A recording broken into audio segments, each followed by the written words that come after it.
Buongiorno amici del canale. Ciao. Allora, questo in realtà l'ho trovato per pura fortuna e l'ho pagato anche molto poco, perché io per anni ho cercato un mobile del genere e facevo fatica proprio a trovare delle dimensioni che mi piacevano e tutto. Quando poi io l'ho trovato me l'ha restaurato Barbara, perché era comunque messo molto bene. Ma guardate qua sotto cosa c'è. Ta-da! È un tavolo da gioco, però è messo molto molto male. Infatti l'ho preso veramente per pochissimi euro, ma soprattutto Barbara mi ha detto che sarebbe veramente veramente quasi impossibile restaurarlo. Poi di impossibile non c'è mai nulla, però quando una restauratrice brava mi dice che è quasi impossibile io ci credo. Allora, la radica è alzata in parecchi punti, qua addirittura proprio completamente salita. Qua la cosa più pesante è che nell'interno, nel bordo, addirittura la radica manca, ci sono proprio dei buchi e quindi diventa veramente difficile ripristinarlo e farlo tornare bello come era un tempo. Poi se una persona piace la radica nella sua totalità è ovvio che ci prova. Io oggi però ve lo voglio far diventare elegante, contemporaneo, in modo che si possa mettere anche in case molto moderne, ma quando vi prende l'art attack del burraco o della pinaccola di Natale dovete avere il tavolo giusto. Quindi lo mettiamo a posto per una casa bella e moderna. Partiamo? Partiamo. Partiamo.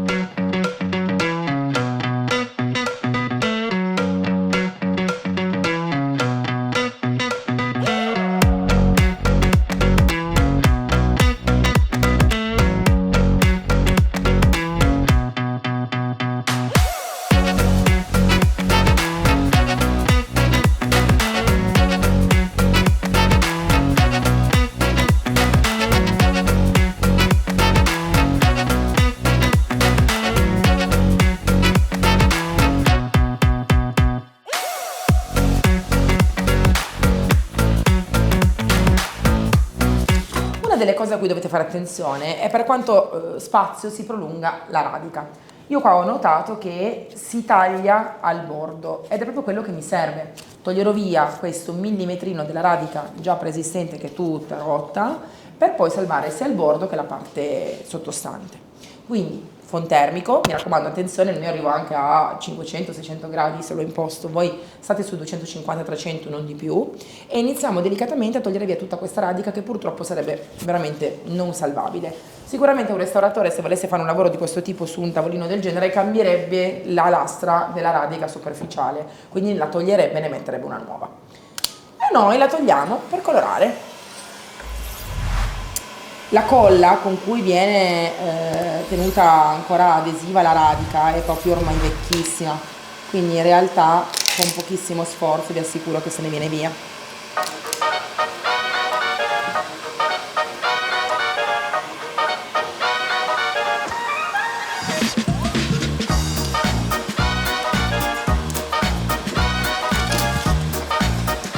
Mi raccomando, ricordate che dovete fare attenzione con la spatola a non graffiare troppo la superficie sottostante, quindi con la spatola dovete stare dritti senza utilizzare gli angoli.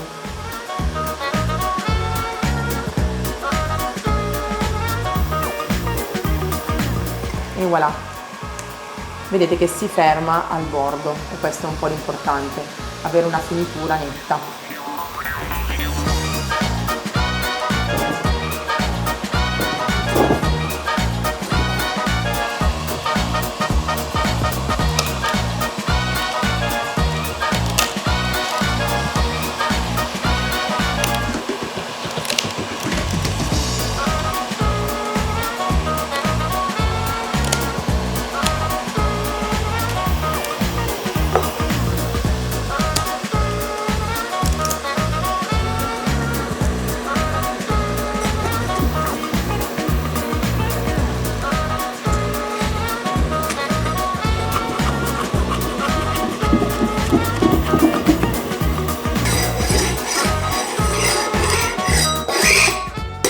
Ok, allora il più è fatto, abbiamo tolto tutta la radica, però bisogna un attimino lisciare la superficie perché adesso è un po' collosa e incongruente.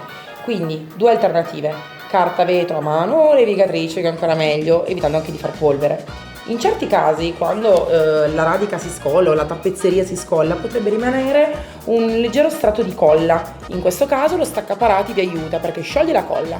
Quindi cerchiamo di capire se a noi serve. Lavorare anche nella parte interna, come abbiamo fatto sulla parte esterna, è quasi impossibile per due motivi. Non riusciamo ad indirizzare il phon termico bene solo dove vogliamo perché lo spettro è più ampio e rischieremmo di andare a staccare anche la radica qui che invece è bella incollata. E la stessa cosa, non voglio rischiare di andare a far bruciare il tappetino. Quindi andrò a levigare leggermente con la levigatrice in questo punto per assottigliare e far saltare tutte queste bolle e mi aiuterò con la spatola per togliere via gli ultimi residui. Nella parte interna andremo a stuccare con la materictrice. In questo modo toglieremo i dislivelli e sarà colorabile perché questa parte qua la facciamo colorata. Aspiriamo? Sì. Allora attacca il respirapolvere, io levigo, così non si fa polvere.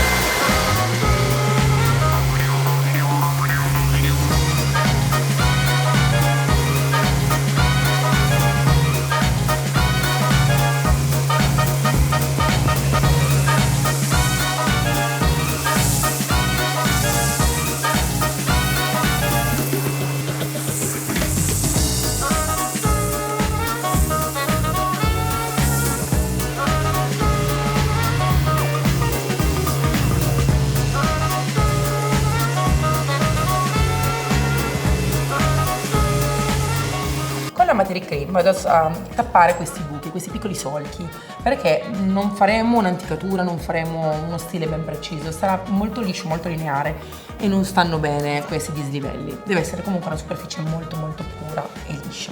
Quindi spatolina belle arti, ci avviciniamo, andiamo dove ci sono i solchettini e cerchiamo appunto di riparare il dislivello. Chiaro che bisogna essere attenti e bisognerà sicuramente carteggiare per far sì che sia poi tutto riparato e non si noti più il dislivello. E voilà. Ora io continuo anche sulle altre parti del tavolino, soprattutto cercando di non andare a sporcare questa parte della radica, perché questa parte sarà colorata ma l'altra dobbiamo fare deciso. La materia crema è asciutta, siccome tende a ritirare leggermente in alcuni punti abbiamo lasciato un po' più di dislivello, ma tanto noi con la levigatrice adesso la togliamo. Io ho una levigatrice che non fa assolutamente polvere e la collego anche all'aspirapolvere. Mi raccomando, attenzione, non fate polvere perché non vogliamo macchiare o comunque riempire di impurità la stoffa. Vai Emma. Vado.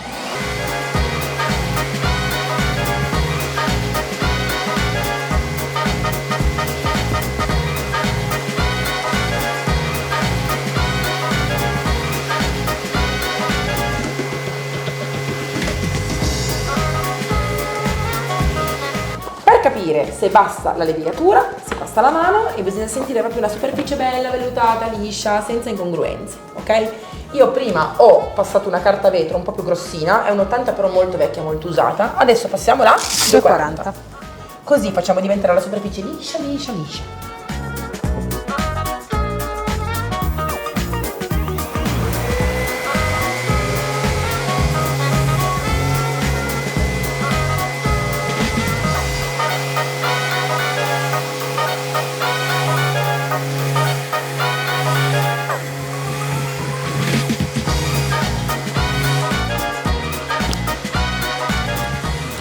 Perfetto, ora è liscissima, non sento nessun dislivello, quindi quando andrò a colorare non si vedrà. Ora passo all'altro lato, rifinisco il tutto e poi partiamo con il colorato.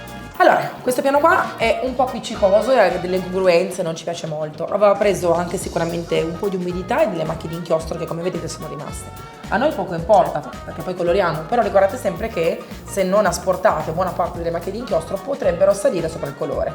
In certi casi possiamo mettere l'antitannino, che è un blocco, un sigillante per non far salire le macchie in superficie. In questo caso vorrei evitare, quindi con una carta 80 levigo la superficie, tolgo i residui di colla secca, tolgo i residui di macchie e cerco di far venire la superficie bella pure pulita. Attacco!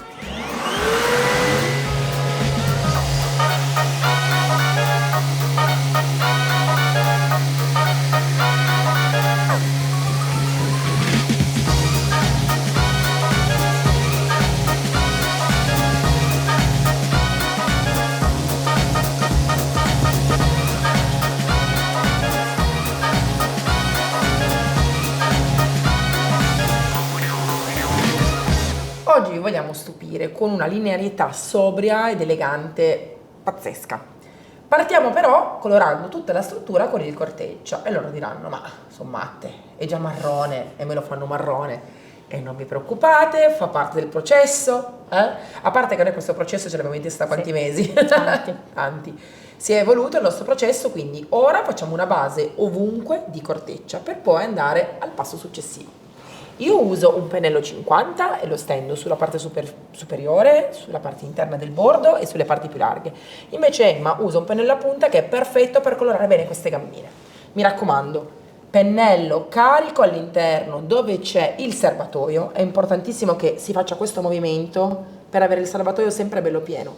Poi si toglie delicatamente quello che c'è fuori e si rimane col serbatoio bello pieno.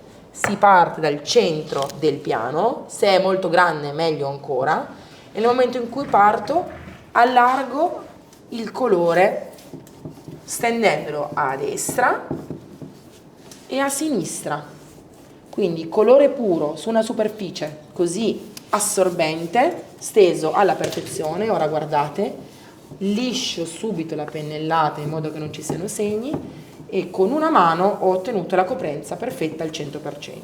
Se vedete, io non ho fatto l'errore di andare in mezzo a fare piccoli ritocchi, basta, perché altrimenti create dei segni.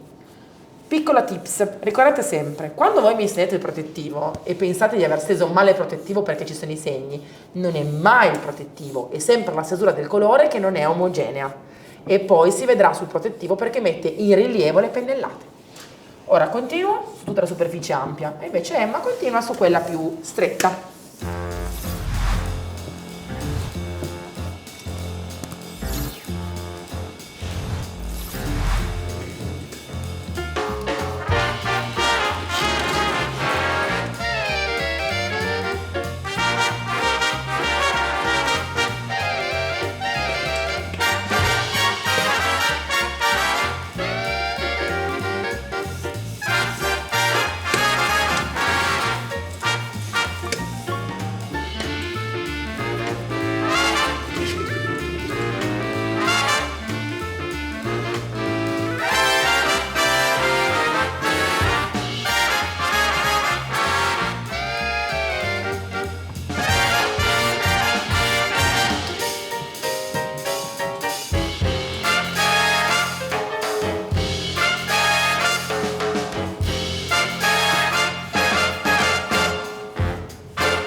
Questo colore è troppo bello in purezza. Adesso chiudi, abbiamo messo questo telo per evitare che si ammacchi perché non è ancora protetto e facciamo la seconda mano su tutta la struttura.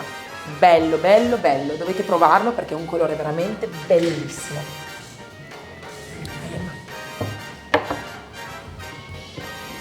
Seconda mano per definire il tutto. Ricordate sempre che i colori che all'interno hanno del rosso hanno sicuramente bisogno di 2 mani piene. Questo perché la pigmentazione della tonalità, per coprire bene ed essere profonda al 100%, ha bisogno di 2 mani piene. Spesso questa cosa non capita con altri colori, per esempio con alcuni verdi, con alcuni blu, mentre per i marroni, che quasi sempre hanno un'alta percentuale di rosso, necessitano di una copertura totale con 2 mani pure. E voilà! Stendiamo bene queste 2 mani pure. Decorazione numero 1, adesso li stupiamo. Torta di zucca, dentro una tazza, io ne metto un po', sapete che vado sempre a caso. Se voi volete essere sicuri di sapere quanto ne fate per rifarlo uguale, pesate. E poi ci mettiamo dentro un po' di corteccia. Poco per volta, per evitare, no, di scurir troppo e poi dover rimettere torta di zucca. E lo faccio diventare perfetto per fare un mix arancio-marrone. E qua vedrai le visualizzazioni di YouTube scendere perché dicono ma cosa si sta inventando questa qua? Cosa si sta inventando? E invece dovete stare lì bravi perché vi assicuro che fico. Ci voglio andare piano perché poi a un certo punto diventa troppo scuro. Diciamo che il tono su tono poi mi potrebbe infastidire, anche perché adesso è bagnato qua, quando poi asciuga comunque si raffredda un po' e diventa più opaco. Ancora un goccio o ci siamo? Secondo me potremmo esserci. Potremmo esserci. Vai. Ora che abbiamo fatto il colore, mettiamo del nastro carta. Ovviamente la lavorazione per fare le righe ha un'astuzia e ora noi ve la facciamo vedere. Prima la carta. Su questa superficie teniamo ovviamente lo spazio Sì. del nastro carta, perché le righe le vogliamo tutte uguali. Ti lascio 2 pezzettini in modo che testa e coda ci pensi tu, vero? E io inizio dal fondo, che dici? Parto da qua? Ok. Quindi questa qua rimarrà marrone.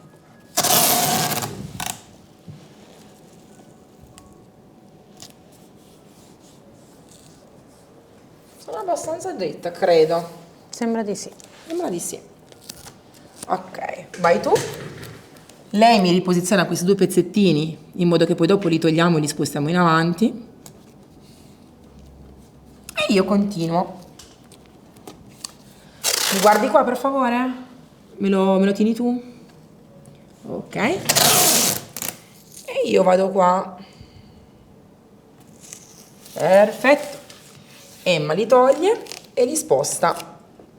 Alla prossima.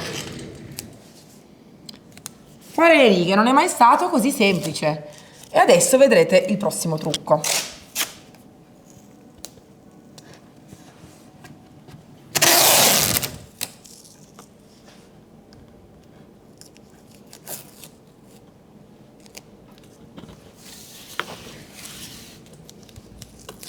Il primo trucco per fare delle righe perfette è passare sopra il nastro carta che è appena stato messo lo stesso colore di base, e quindi noi passiamo sul nastro carta corteccia.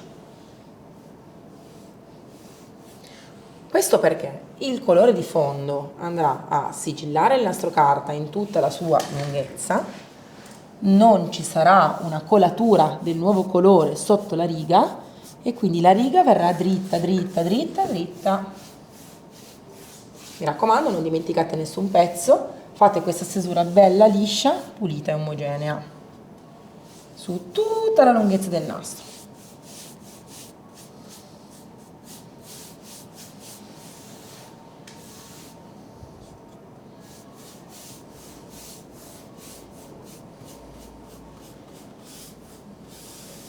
Ora che lo scotch è messo, le righe sono state fatte bene, in modo preciso, iniziamo a fare il nostro bicolore con il nostro arancio.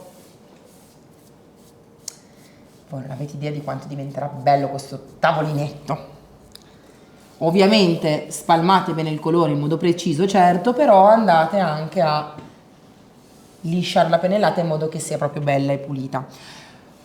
Lo scotch andrebbe comunque tolto quando il colore è ancora umido, ok? Questo per evitare che si porti via il colore sottostante. Tante volte facciamo questo errore di far asciugare la superficie con il nastro carta che va in adesione e poi togliere il nastro. Ecco, sia su muri che su mobili il mio consiglio è di togliere il nastro quando è ancora umido di pittura.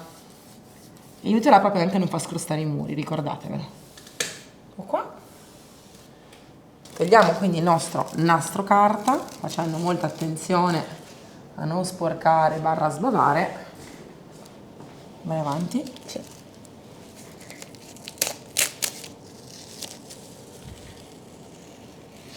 Io vado avanti anche nella parte superiore.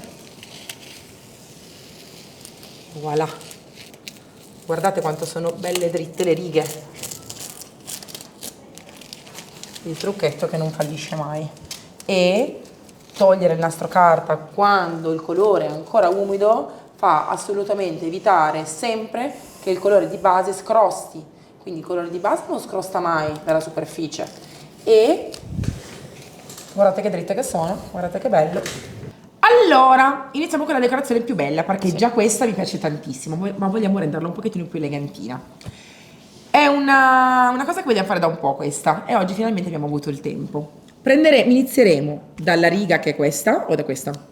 Questa. Partiamo da questa, sì. Quindi, per rendere speciale questa riga qua, noi lo scotch lo attacchiamo di qua e di qua. Lo scotch che abbiamo usato prima in realtà era 3 cm. Sì. Questo qua è 2,5. Esatto. Quindi 5 mm in meno. Quindi avremo uno scotch leggermente più piccolo che ci permette di avere questa finitura, questa decorazione perfetta, proprio dello spazio che a noi occorre. Io inizio e appoggio il nastro carta proprio che appoggi qua sulla parte torta di zucca. Un attimo solo Emma, perché qua lo scotch Sì. è un pochettino spanciato. Tu ci sei? Te lo tengo su un attimo. Ok, perfetto. Continuiamo anche qua. Bisogna proprio andarla a mettere preciso sulla, che poi il preciso del fatto a mano è un preciso fatto a mano. Quindi può anche essere, no, con un errore umano, ma il bello è questo, il fatto a mano è fatto a mano. E invece l'altra striscia di scotch la mettiamo appiccicandoci a questo.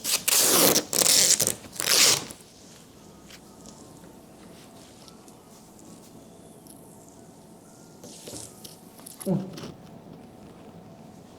due, tre, quattro, cinque,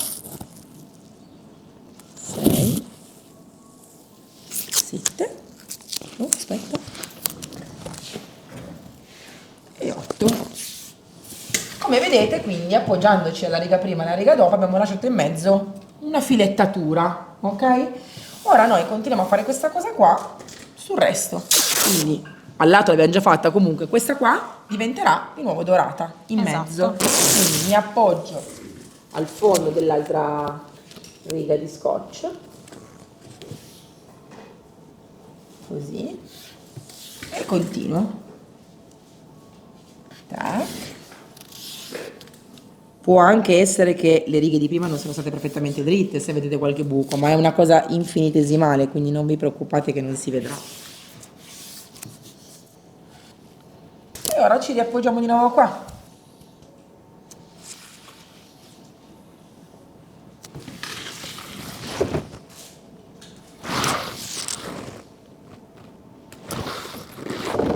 Continuo su tutto il mobile e vi faccio vedere il passaggio successivo con la linfa.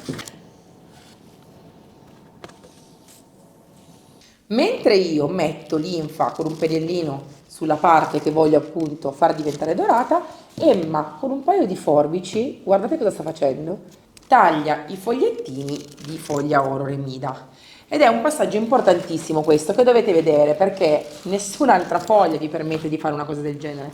E perché è fondamentale? Perché non ci sono sprechi di nessun tipo. Voi utilizzate solo ed esclusivamente il contenuto che vi occorre, quindi il massimo del recupero, non si sprecano soldini, non si sprecano prodotti, anche perché noi stiamo recuperando dei mobili e sarebbe assurdo sprecare la carta dorata, la nostra foglia oro, e verrà un lavoro bello, preciso, utilizzando direttamente le fettine che Emma sta facendo con le forbici di foglia. Ora continuo a stendere la missione linfa su tutte le mie righe. Dopodiché lascio tirare la colla, perché quando tira diventa appiccicosa, e poi ci appiccichiamo la foglia. Mi raccomando, ricordate che se fa caldo ci vogliono pochi minuti, 5-6 minuti. La missione ha tirato, quindi è appiccicosa, e quindi prima che ci passi sopra della polvere e non diventi più appiccicosa, faccio che metterci già la mia foglia. E ricordate appunto questa cosa: se noi vogliamo essere precisi, bisogna sempre ricordarsi che da quando si parte a mettere la foglia non bisogna poi appiccicare sopra null'altro, tipo la manica della maglia, il gatto che passa a farci le fusa, perché altrimenti la missione, la colla, non diventano più appiccicosi con la foglia, perché hanno già preso i peli del culetto del gatto. Scherzi a parte, fate attenzione perché un procedimento meccanico, colla più foglia, funziona per forza, ma su questo spazio qua dove c'è ancora la colla appiccicosa non bisogna farci andare nulla, nemmeno la polvere. Voi mi direte: perché Elisa lo fai con la foglia e non lo fai con una vernice metallica? Perché cambia tutto. È un po' come parlare di una cosa di oro vero e una cosa di un'imitazione, di bigiotteria. Possono essere entrambi piacevoli, ma cambia completamente tutto, no? E la foglia oro ti lascia veramente una sensazione, una finitura pazzesca, bellissima. Continuo così su tutte le altre righe, prima di togliere lo scotch.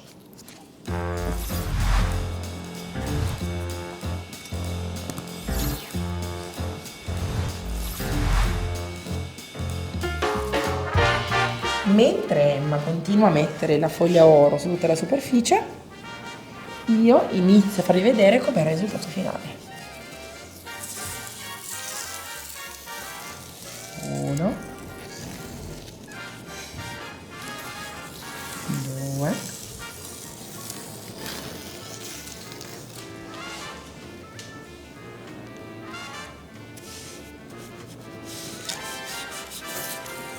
3,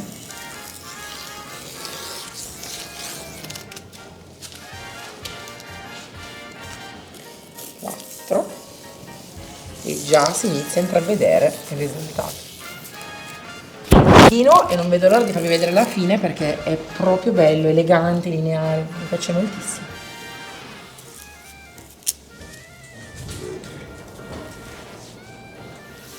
Proteggiamo tutto il nostro tavolino da gioco con il nuovo protettivo Cignoro, perfetto per tutti gli ori, non solo la foglia, quindi anche J'adore, Cocos, facciamo tutte le finiture metalliche, tutte le vernici metalliche. Perché? Perché all'interno non ha acqua, non è una vernice all'acqua, è un protettivo a solvente. Uno dei pochi prodotti Magic Paint non ha l'acqua, è necessario però perché all'interno la foglia oro ovviamente ha dei veri pigmenti di metallo e quindi andrebbero ad ossidarsi se all'interno avessimo una pittura all'acqua con dell'acqua. Quindi non va diluito con acqua e va usato in purezza. Ne mettiamo un pochetto in una scodellina. Usate un pennello morbido, io adesso mi trovo bene con lui. Voi usate il super silk, il pennello da protettivo, quello che volete. Ricordate sempre però solo una cosa: il pennello che è spesso ha il serbatoio. Cosa vuol dire? Che se dovete fare delle cose molto lunghe, dei piani molto lunghi, dei tavoli o altro, è meglio avere un pennello più spesso e non sottile, perché altrimenti vi lascia più segni. Ora io non l'ho schiacciato, il centro è pieno di prodotto, stendo a partire dal centro al largo sui miei lati e se voi potete già vedere in controluce noterete che il nostro oro è spettacolare, quindi non ci sono segni, non diventerà ovviamente ossidato perché viene protetto anche dagli urti, dai graffi, non si ossiderà e sarà perfettamente oro. Lo passo su tutta la superficie ovviamente, non solo sulle parti dorate, perché non riusciremmo e poi non avrebbe neanche senso. È un protettivo quindi che sì, può essere esteso anche su Magic. Però ricordate, non mettetelo a prescindere su Magic, solo se avete anche dell'oro.